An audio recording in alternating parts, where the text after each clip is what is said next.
Hello, it's Simone. I'm here with day 10 of 12 Days of Inks. We're talking about October in just a minute.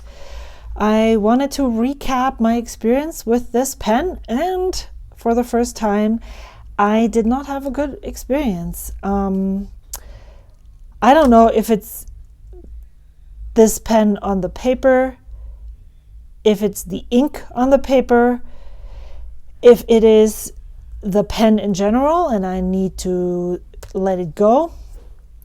But this wasn't enjoyable at all.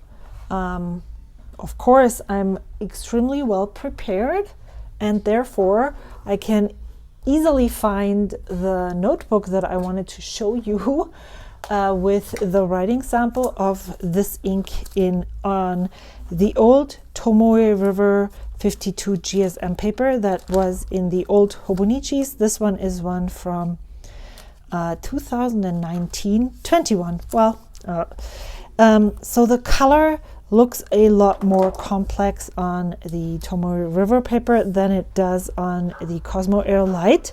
And while I was writing on this paper, I kept thinking, what exactly was it that I liked about this ink? Or I asked myself this all the time. And so it just wasn't really good. So I'm not really sure how I'm going. Well, I'm going to keep this a little inked for a little bit, and maybe I can write with it on my OK Fools paper just to see how it feels. But it wasn't great. I wish I would have chosen this or this ink rather than this one. But this is why it's so important to always keep all three things in mind when you are evaluating how you felt about a specific pen or ink, because I loved this on this paper. And so you might love it on this paper and not on that. So another thing I wanted to mention about Urameku Yoi was that it was basically not a good water soluble. Wow, my language is leaving me right now. I'm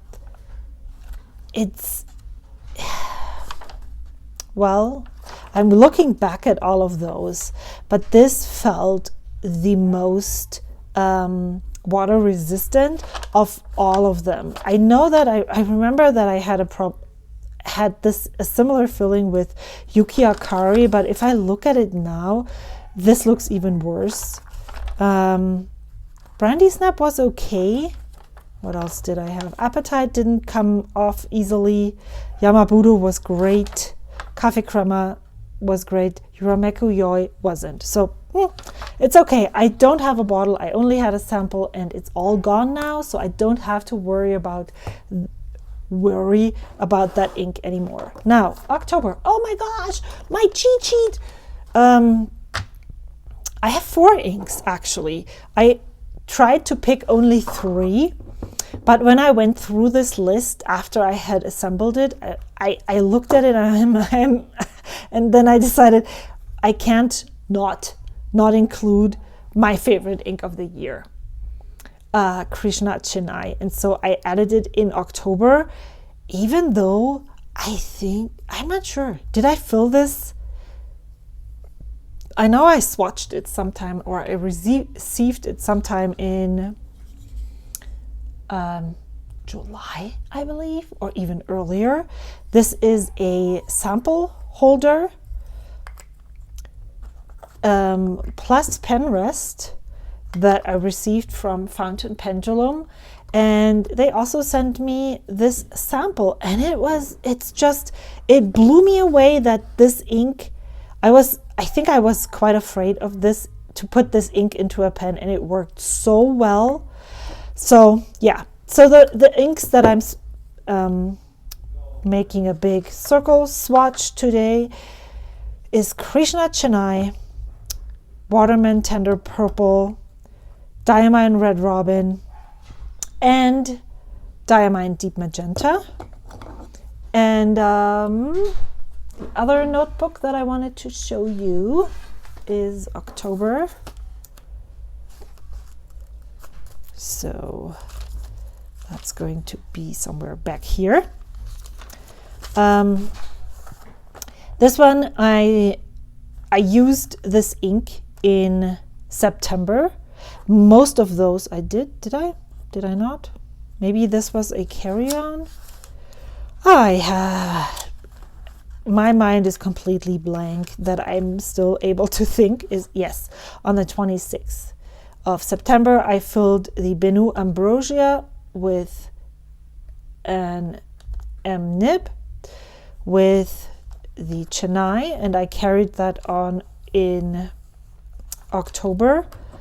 Same with Red Robin from Diamine.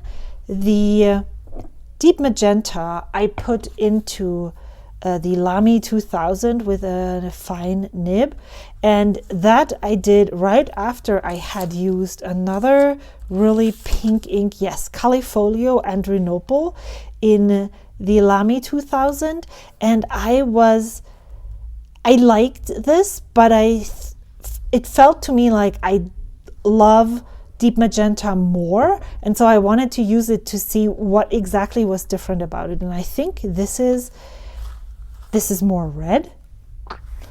And then I also was able to try a fine nib instead of an extra fine nib, and that was just such an amazing writing experience.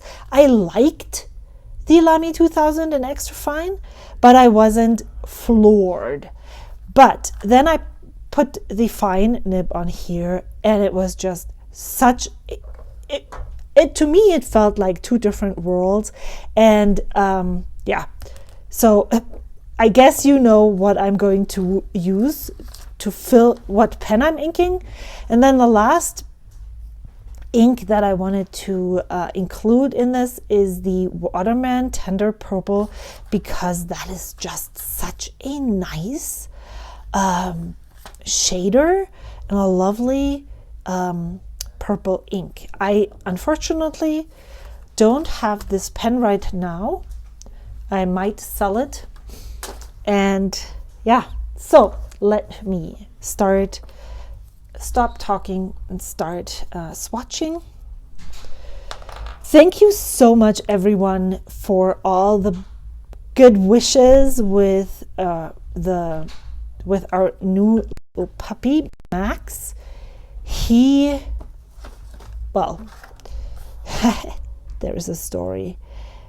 There's always a story, isn't there? I am working out of the house 4 days a week.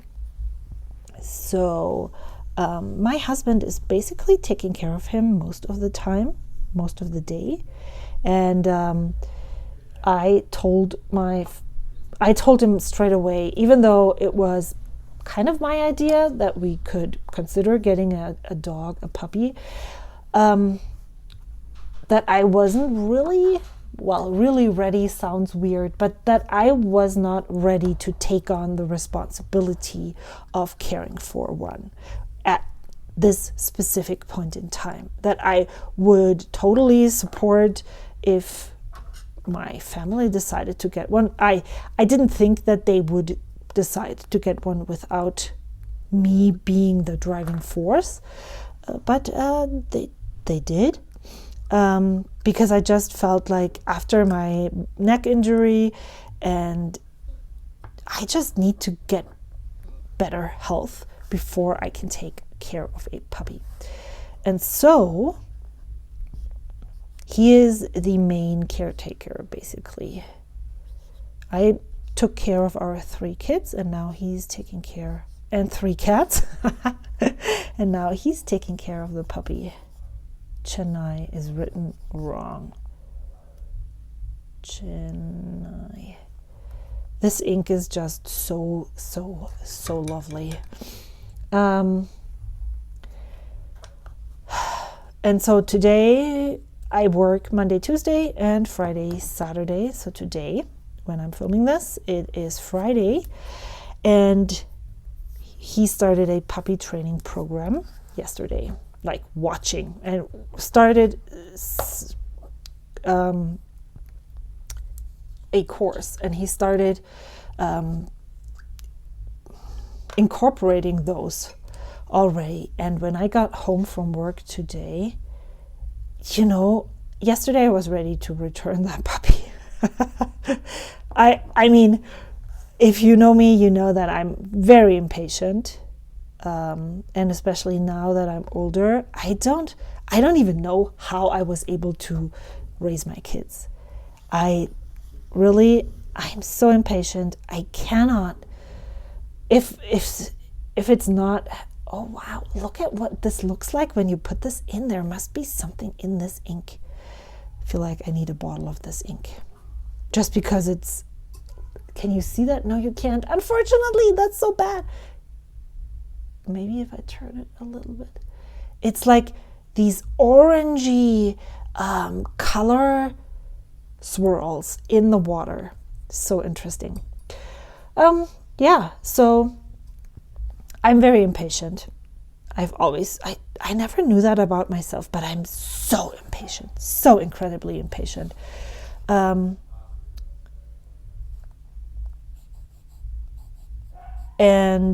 yeah, when I got home from work today,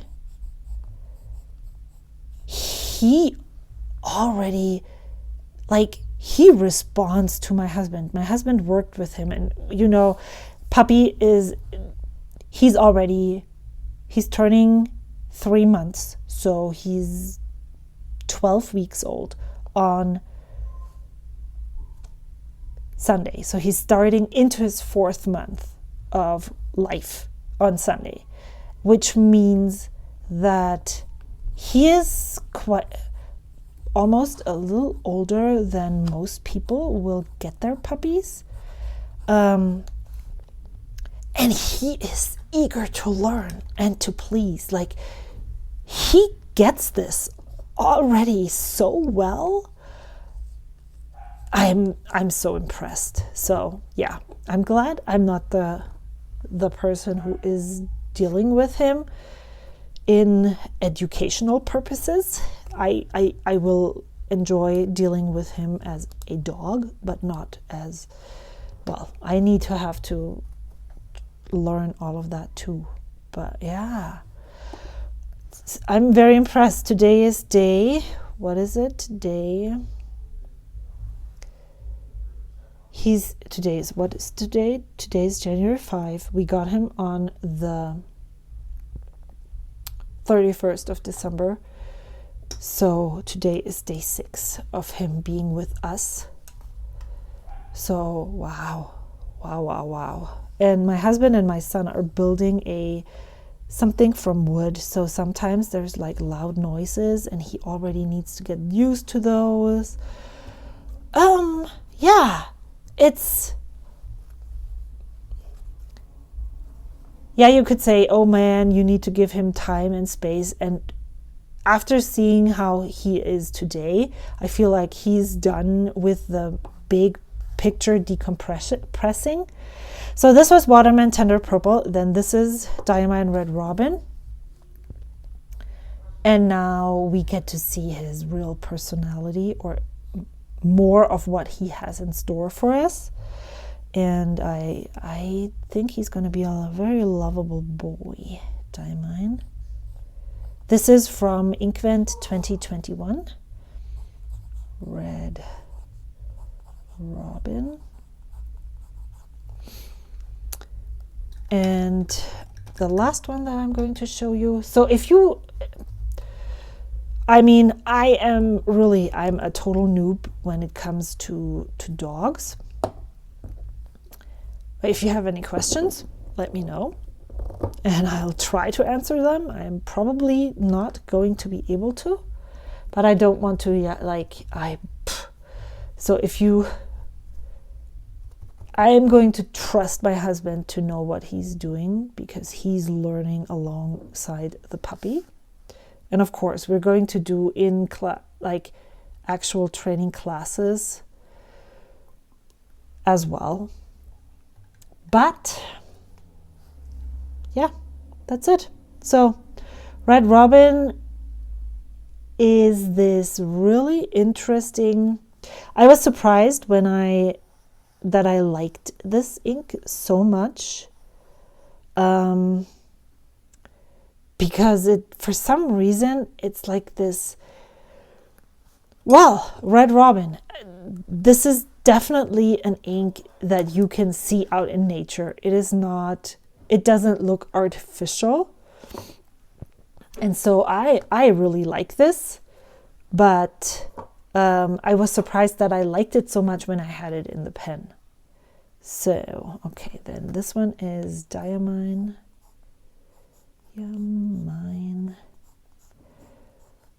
Deep Magenta, Deep. Today in my Discord, I'm writing it wrong again, Magenta. I was asked why, or if there was anything wrong per se with the extra fine nib on my Lamy 2000, and I can clearly say that no, there wasn't. This is one of those cases when you're watching so many YouTube videos and you're listening to people recommend pens and nib sizes, then you think that you might like or prefer one over the other, but actually trying would have been so much better for finding which nib size is the right one for me. I'm just going to close this whole piston thing, but I didn't want to fill up the pen all the way. Because if I had tried both the fine and the extra fine nib, then I would have been able to tell you right away that I would go for the fine. I think Kristen from Life Inspires Design had the exact opposite experience as I had. So this is her old fine nib. Oh my gosh, 2000. And this is black with a fine nib. The extra fine nib was just fine. It had an average ink flow. It wasn't extremely wet. I personally had some bad experiences with inks that were too light. I have this idea in my head programmed where I feel like because people say that German pens are usually wetter than their Japanese counterparts, and especially they are broader in the fine and extra fines. Yeah, but that doesn't mean that a light ink will suddenly be extremely legible. That's just not true. And so I used it. It was okay. One of them was just not enjoyable at all. That was Ferris Wheel Press Little Robinia. And so I had some bad ink choices. And then when I had a legible ink in there that was okay, it just wasn't one that, it wasn't an okay writing experience, but I could have just used any other pen with a nib that fine. But when I put this fine nib on here, and maybe it was definitely supported by the ink choice as well, this is such a really wet writing experience. I want to write the deep magenta here.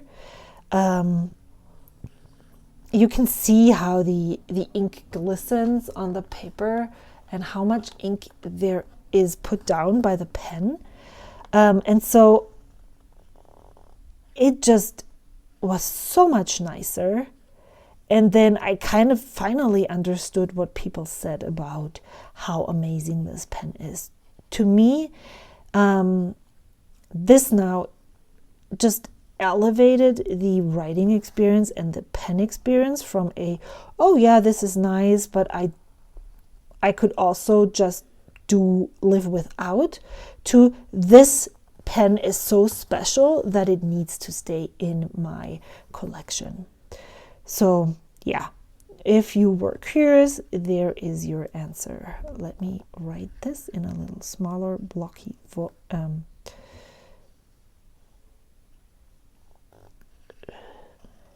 let's see if I can, if I remember. No, I don't even know what I want to say right now. Oh, when you make a G, you need to take it from down here, because a G is actually like this. Oh, well, it's, you know what I call this? Whimsical. Other people would say that this is messy, or that I don't know how to do these block letters. Yeah, that might be true too, but if I call it whimsical, it's cute-ish. Man, I have not used my planner at all yet. I have sold some pens last week. I have sold 2 pens. I have given away 3 pens. And my original plan was to send them out on Monday. Today is Friday, and I'm working slowly towards that goal. My original plan now, like the third or second amended plan now, was to send them out on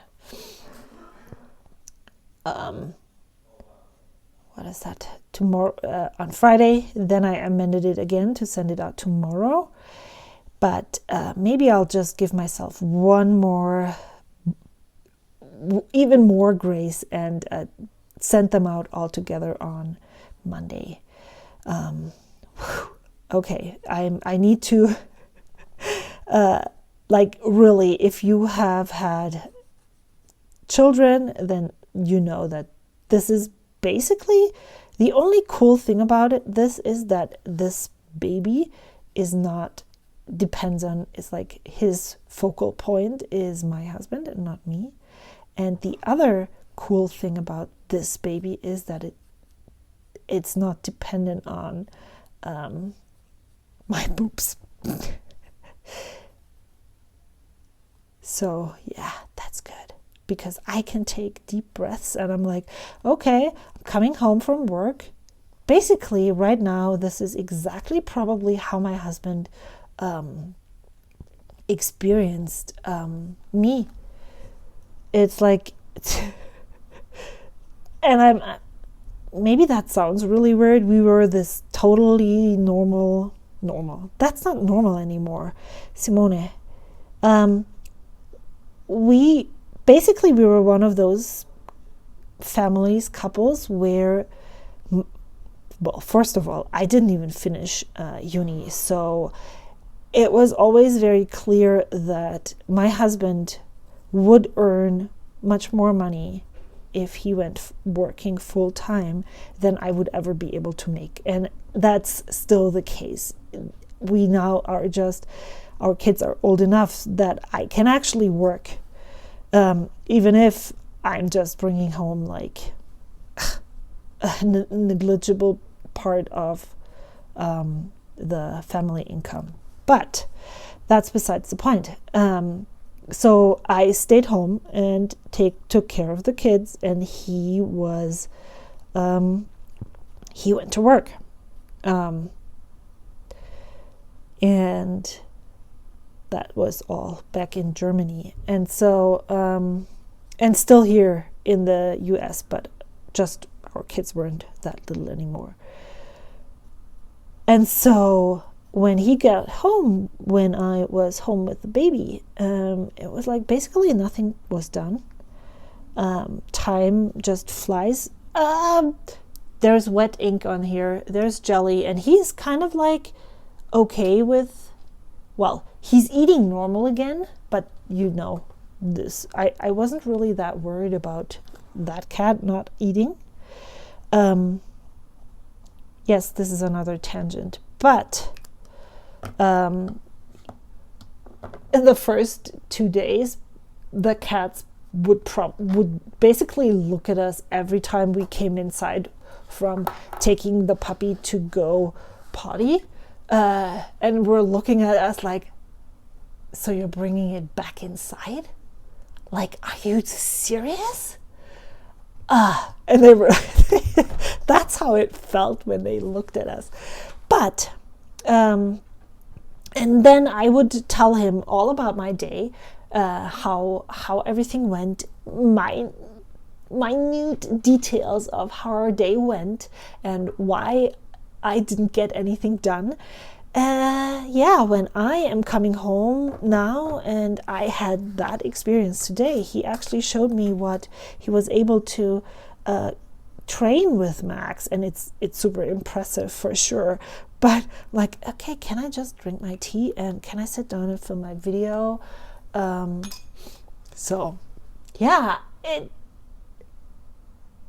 even though if I go back ever, in time, if I had the opportunity, I would probably make different life choices, but then I wouldn't have my kids and my cats and my dog. So I don't know if that would be such a smart thing to do. What? He's smelling and oh, okay. So we have logs up there. I'm gonna insert a clip later in a second. I would probably do things differently now after the fact. But yeah, that's just the life choices that we made. And I think that was the end of this video. I'm going to show you one more thing. He was sneezing right now and breathing. So we have a cat tree right over here, and that gives our cats access to the top shelf here. And then there is a pillow right there where they can lay down. And then we just put up these here because my little cat, he is a climber and he is not scared of jumps from here to here, and that makes me really antsy because there's a printer right there and there's stuff that he could fall on and not land safely. So we tried this. I think we have one more. Maybe we don't have one more. We have one more that I wanted to put there and then connect with each other. But Jelly, the good eater here, he just went on there like maybe to here, and then he was breathing very loudly and telling me that maybe he doesn't think that's safe. And that's okay, you don't have to go. But for the first 2 days that we had Max, Maui would live up here, and and now Maui actually jumps from these logs over to there, to the kitchen table right over there. Not the kitchen table, the kitchen cabinet that is in that little hallway there. But he doesn't. I'm glad he doesn't jump back, because I think this little ledge is too narrow for him to land safely. But I don't know. Maybe cats are even better than I think. But then he sits there and meows and waits for us to pick him down. So we are actually planning on, especially with Max in the house now, it's really important to get second streets for the cats, basically. And so we're going to do that. And I feel like we also need to make a bigger, basically put something on top of the shelf that is triangular, just like, sorry for the shakiness, just like this, so they can sleep up there too. And the thing is, this is a one-way street. So if you're here and, well, this cat is here and the other cat is there, that's a very powerful position for that cat up here to be in. So maybe we need to figure out a way for the cat to come down over there. Well, okay, so that was my cat life catification thing. Thank you so much for watching my video. I don't know how to end this video right now. See you soon. Thank you so much for watching. Hopefully I'll be back tomorrow. Bye.